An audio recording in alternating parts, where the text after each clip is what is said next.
ये अखिल भारतीय राज्य कर्मचारी पेंशन फेडरेशन की तरफ से था। इसमें जो पिछले दिनों लोकसभा के अंदर दिल्ली के चुनाव के दबाव में सरकार ने घोषणा की थी कि 8वां पे कमीशन लागू होगा, और वो 8वां पे कमीशन की आज तक ना तो उसका कोई चेयरमैन है, ना उसका कोई दफ्तर है, ना कोई उसका मेंबर है, और ना ही उस पर कोई कार्रवाई हो रही है। आज जबकि ये 8वां पे कमीशन 2026 जनवरी में लागू होना है, तो आप समझ सकते हैं कि ये किस लिए घोषणा की गई थी। और घोषणा के साथ साथ जब उसमें एक विधेयक लाया गया था, पेंशन विधेयक, उसके अंदर स्पष्ट लिखा गया था कि जो रिटायर्ड कर्मचारी हैं उनको किसी प्रकार का आर्थिक सहयोग नहीं दिया जाएगा, कोई आर्थिक सहायता नहीं दी जाएगी। इसमें जो दिसंबर 2025 में रिटायर होगा वहां तक बिल्कुल कैटेगरी बढ़ा दी, इस तक तो आपको नहीं दिया जाएगा। हमारी 10 सूत्री मांग पत्र है पूरे देश के लिए। हमारा मेडिकल भत्ता 3000 रुपये हो। मेडिकल की आवश्यकता बुढ़ापे में सबसे ज्यादा होती है,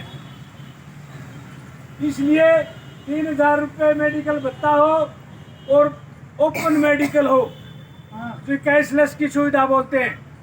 कैशलेस में कार्ड दिखाया, इलाज करवाया और सीधा आ गया, उसका कोई पैसा नहीं हो। आज जो कैशलेस के कुछ कार्ड बनाए हुए हैं वो बीमारियों के नाम पर हैं। फलानी बीमारी का इतने रुपए, धकड़ी बीमारी के इतने रुपए, 5 लाख से ज्यादा कोई नहीं है। आज ऐसी घातक बीमारियां हैं जिनमें कई लाख रुपए लग जाते हैं। तो इसलिए मेडिकल की सुविधा हो। तीसरा जो हमारा यात्रा भत्ता था, चाहे वो रोडवेज का था, रेलवे का था, हवाई जहाज का था, उसमें कुछ % हमारी रिलीफ थी, सहायता थी, वो बंद कर दी गई है।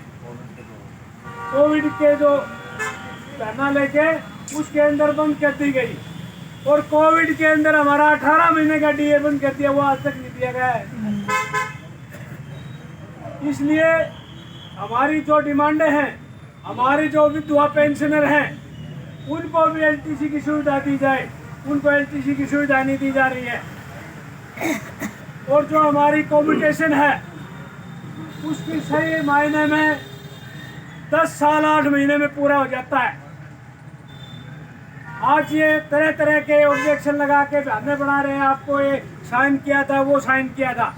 उस टाइम इंटरेस्ट कुछ और था, आज इंटरेस्ट कुछ और है।